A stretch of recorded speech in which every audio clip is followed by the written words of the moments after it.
Asteris asteris asteris asteris, selamat datang di Beetle Channel, semoga kita bahagia. Jangan lupa subscribe, like, komen dan share agar channel ini semakin berkembang. Terima kasih. Novel jenius luar biasa. Bab 996, kakak yang bahagia. Ketika Soros dan anak buahnya mencoba menyelesaikan masalah internal mereka, Kirilenko menikmati hidupnya. Rusia telah menyesuaikan kebijakan mereka pada beberapa industri, dan proporsi saham yang dapat dimiliki investor asing di perusahaan mereka. Saat investor asing menarik diri dari Rusia, nilai pasar banyak perusahaan Rusia mulai turun. Pada saat ini, Feng Yu terbang ke Rusia. Kirilenko dan Feng Yu akan berinvestasi di beberapa tambang. Feng, apakah kamu melihatnya? Gunung ini akan menjadi milik kita di masa depan. Apakah Anda tahu berapa banyak yang kami habiskan? Kirilenko bertanya dengan bangga. Jika kita menghitung basisnya pada produksi tambang, itu harus menelan biaya setidaknya 1 miliar dolar Amerika Serikat. Tidak, kami menggunakan rubel untuk menghitung. Saya telah menghabiskan rubel senilai 1,1 miliar dolar Amerika Serikat, tetapi sekarang, hanya sedikit lebih dari 700 juta dolar Amerika Serikat. Feng Yu mengangkat alisnya saat kakak Ki mendapatkan kesepakatan yang bagus. Dia bertanya-tanya bagaimana dia meyakinkan pihak lain untuk setuju menggunakan rubel dalam transaksi ini. Ini adalah gunung yang penuh dengan mineral, dan itu akan menjadi milik perusahaan pertambangan mereka di masa depan. Hari ini, Kirilenko telah membawa Feng Yu tidak hanya untuk memberitahunya bahwa dia telah membeli sebuah gunung. Kirilenko menunjuk ke peta di atas meja. Beberapa tambang kami terlalu jauh dari sini, dan saya tidak akan membawa Anda ke sana. Lihat di sini, ladang minyak ini milik kita. Daerah ini penuh dengan batu bara, dan mereka juga milik kita. Daerah ini menghasilkan gas alam, dan itu juga milik kita. Juga, daerah ini memiliki logam khusus. Terakhir, tambang ini adalah tambang besi yang paling biasa, tetapi ada kandungan besi yang tinggi di sana. Kirilenko menggambar lingkaran di peta saat dia menjelaskan kepada Feng Yu. Berapa banyak yang kita habiskan untuk semua tambang ini? Sekitar 5 miliar dolar Amerika Serikat. Semua kontrak ditandatangani. Yang tersisa adalah Anda mentransfer uangnya. Kirilenko berkata dengan penuh semangat. Oke, saya akan menelepon nanti untuk meminta anak buah saya mentransfer uang itu. Feng Yu mengangguk. Nilai tambang ini akan melonjak dalam 1 atau 2 tahun kemudian, dan tambang ini akan bernilai beberapa kali lipat dari yang mereka bayarkan. Satu-satunya penyesalan Feng Yu adalah Rusia telah membatasi orang asing untuk memiliki lebih dari 50% saham sumber daya penting. Mineral tertentu memiliki batas 25%. Perusahaan pertambangan mereka memiliki persetujuan untuk menambang mineral khusus, yang digunakan untuk membuat senjata, termasuk dalam peraturan baru ini. Itu sebabnya Feng Yu harus memberikan 2% sahamnya kepada staf manajemen Rusianya. Tentu saja, Kirilenko telah memberi kompensasi kepada Feng Yu. 2% saham ini dianggap bonus dari mereka. Manajemen perusahaan pertambangan sangat gembira.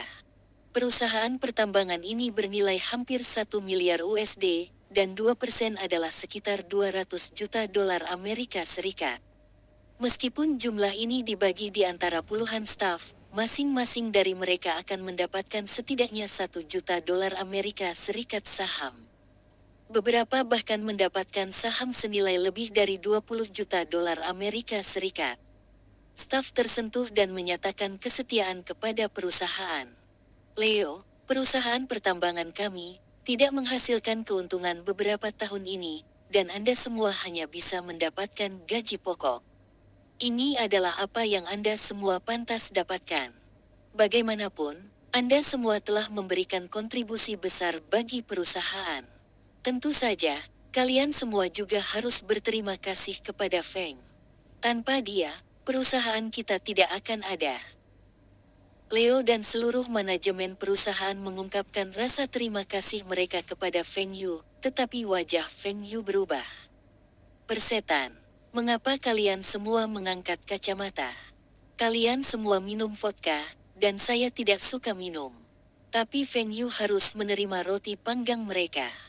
Dia minum segelas kecil vodka dan mengatakan dia lebih suka minum bir. Setelah Feng Yu mengatakan itu, dia menyesalinya. Brengsek, tidak bisakah kalian semua menggunakan kacamata biasa? Kenapa kalian semua membawa cangkir bir? Mukbir ini bukan mukbir biasa. Ini adalah mukbir 1 liter. Feng Yu memaksa dirinya untuk menghabiskan 1 cangkir bir dan bersembunyi di kamar mandi. Dia bertanya-tanya apakah budaya minum ini hanya ada di perusahaan Kirilenko, atau semua perusahaan Rusia memiliki budaya ini. Saya di sini hanya untuk melihat-lihat. Mengapa itu menjadi sesi minum? Setelah beberapa saat, Kirilenko memasuki kamar mandi. Dia seharusnya minum banyak bir juga. Feng, kenapa kamu masih di sini? Banyak orang menunggumu untuk minum. Feng Yu panik. Perutku tidak enak badan dan tidak bisa minum. Sangat disesalkan. Saya telah meminta anak buah saya untuk membawa 10 barel bir. Apakah Anda semua baik-baik saja? Apakah Anda ingin mengunjungi dokter perusahaan? Kirilenko bertanya.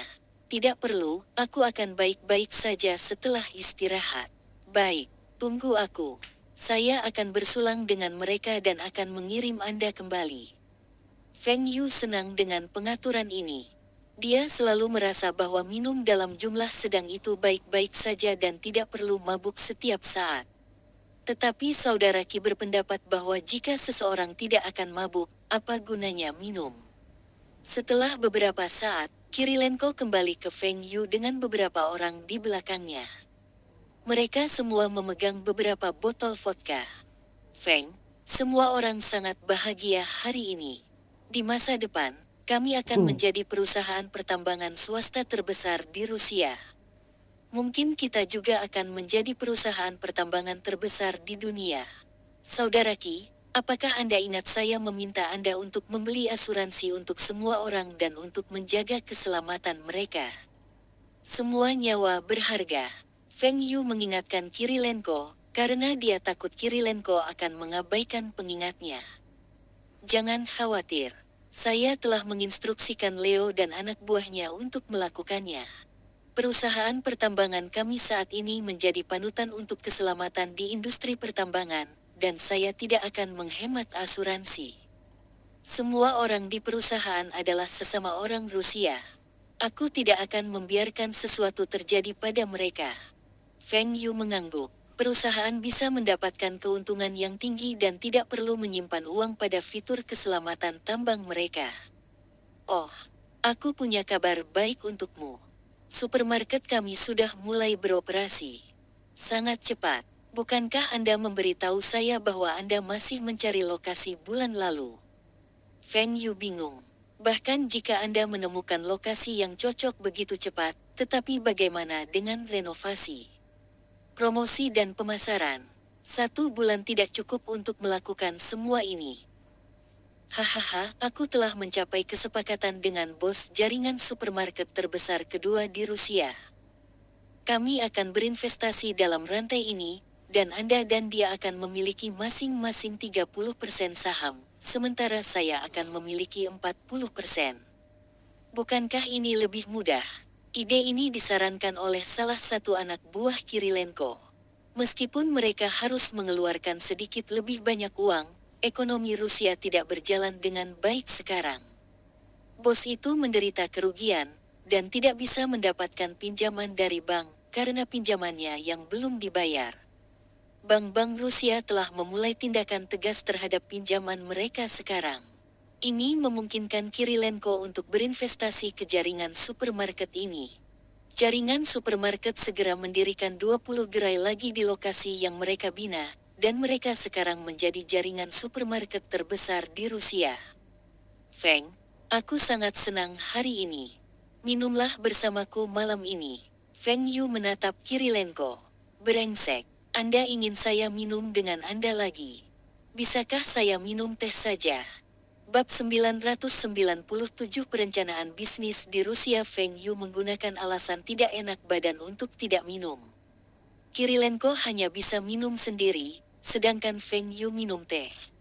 Teh rasanya jauh lebih enak daripada alkohol, mengapa tidak semua orang minum teh? Ini akan membuat tubuh Anda hangat dan merasa lebih baik.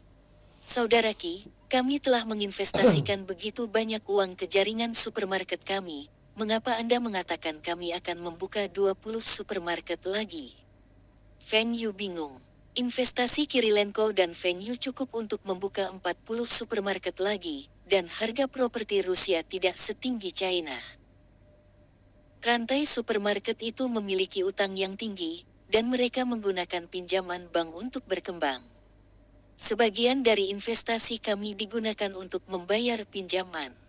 Perekonomian tahun ini sedang tidak baik, dan mereka harus menyisihkan sejumlah uang untuk melunasi pembayaran barang-barang mereka. Kirilenko meminum segelas vodka dan berkata, Feng Yu membuat perkiraan kasar skala jaringan supermarket ini terhadap investasinya dan merasa ini adalah investasi yang bagus.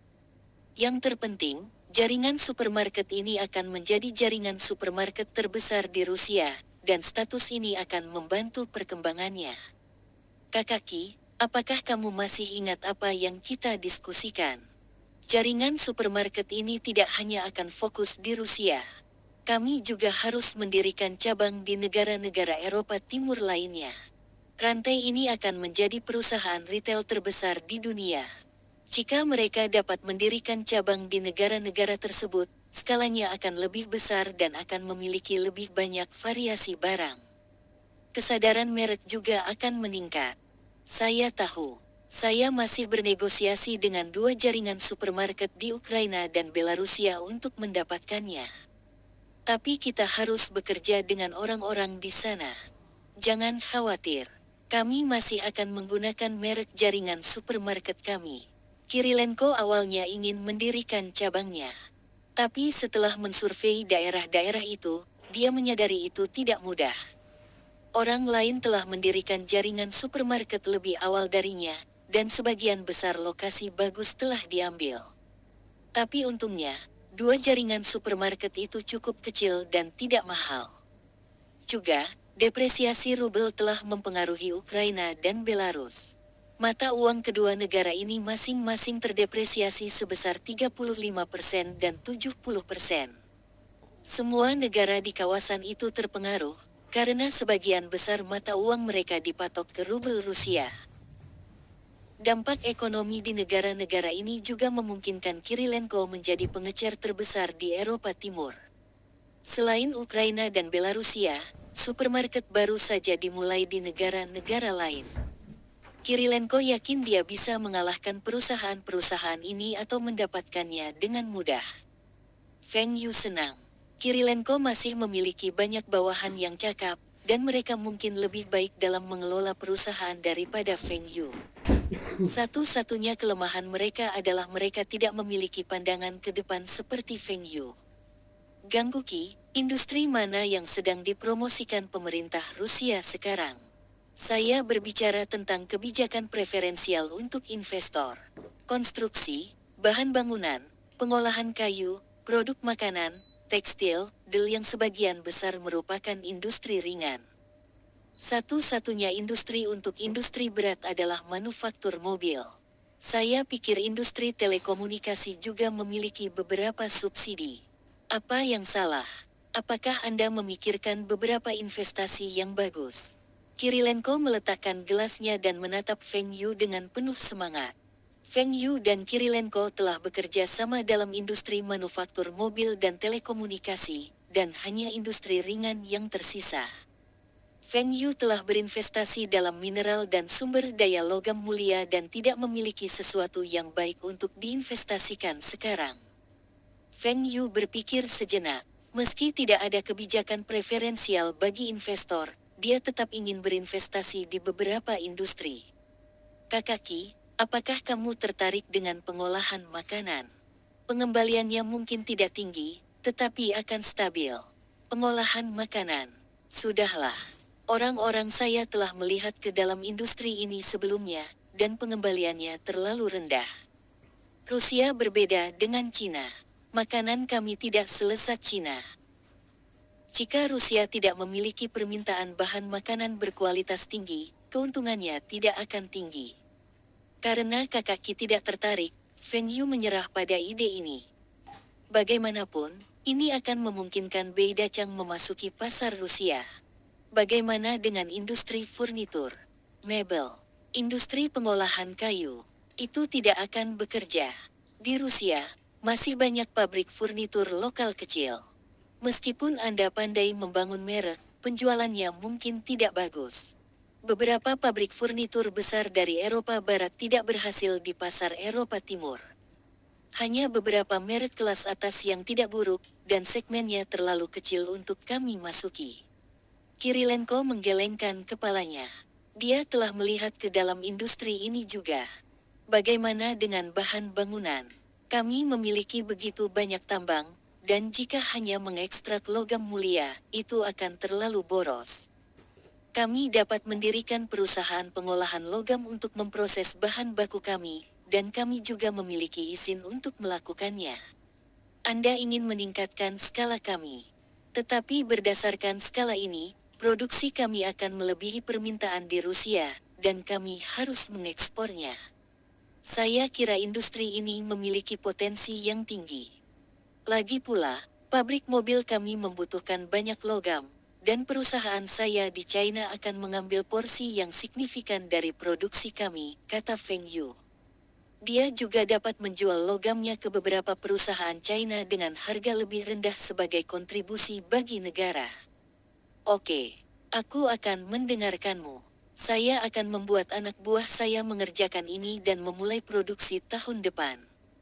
Kita juga bisa mendirikan pabrik kimia. Tidak hanya dapat kita gunakan untuk memurnikan minyak mentah kita, tetapi kita juga dapat memproduksi kebutuhan sehari-hari dan kosmetik. Anda harus tahu berapa harga satu set kosmetik bermerek di AS dan Eropa Barat. Keuntungan dalam kosmetik sangat tinggi. Yang kami butuhkan hanyalah membangun merek, dan kami bisa mendapatkan pangsa pasar.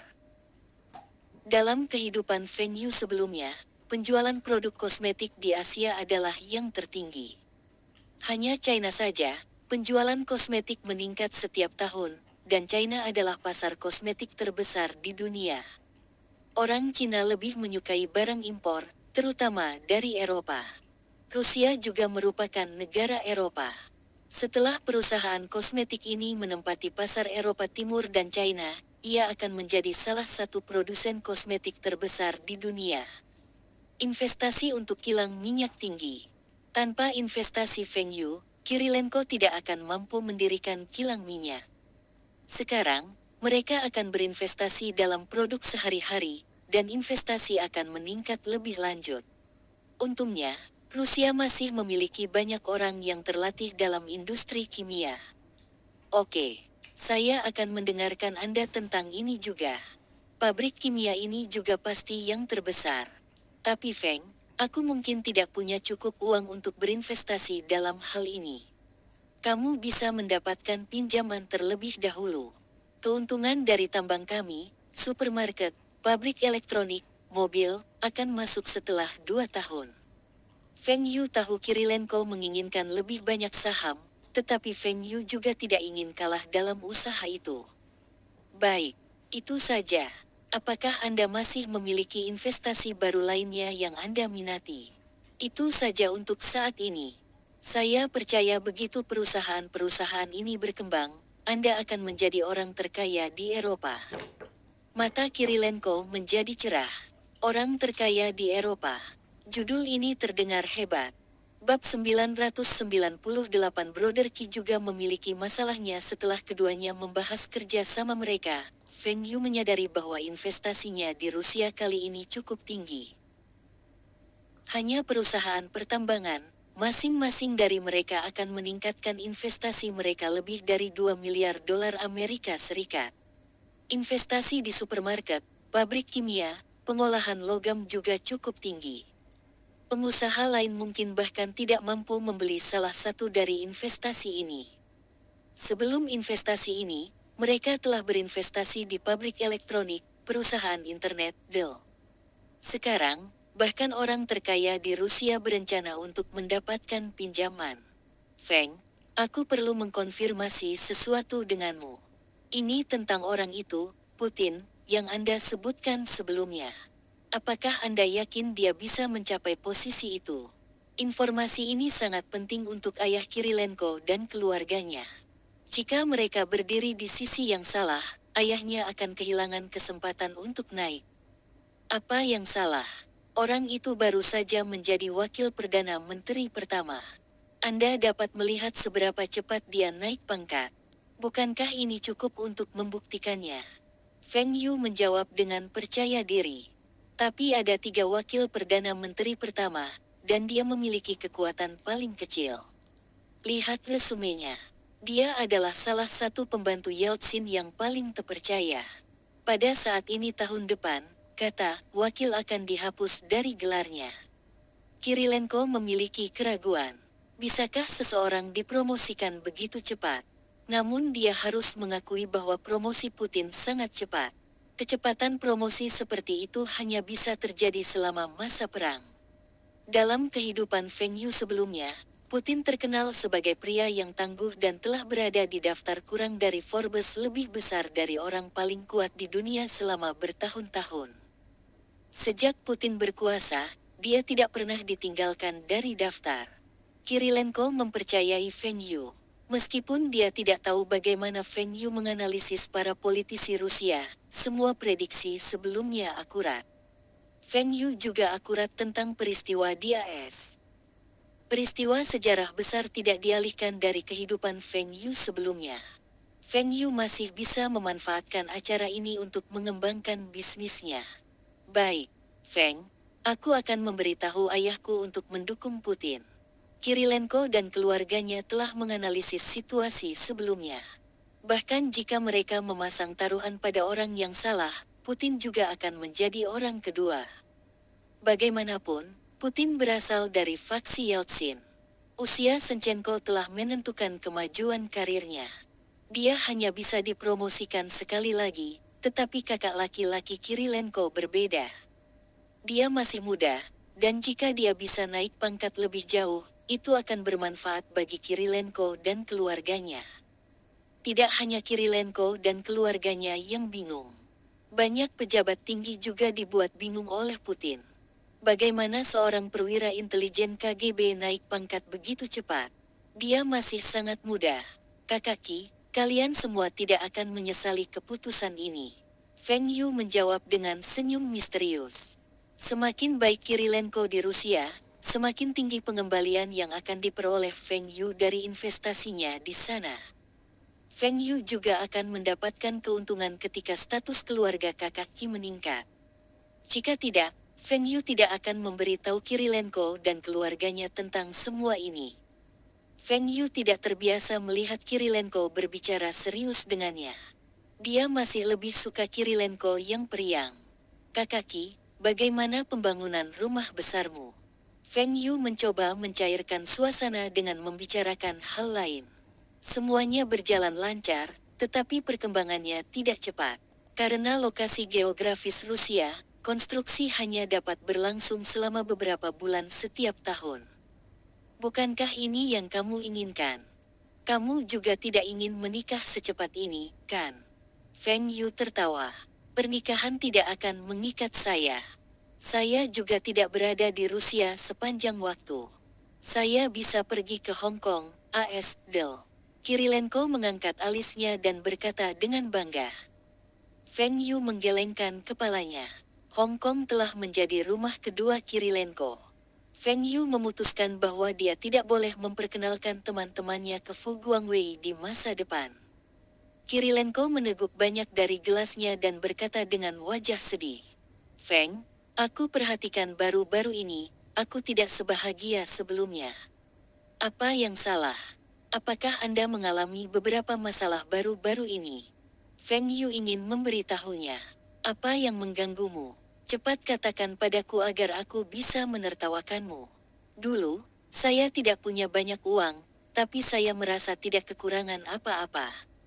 Saya bisa pergi berburu, memancing, bermain kartu dengan teman-teman saya setiap hari. Kemanapun saya pergi, akan ada mobil yang mengirim saya. Saya bisa makan makanan lezat setiap hari, dan saya bisa membeli apapun yang saya mau.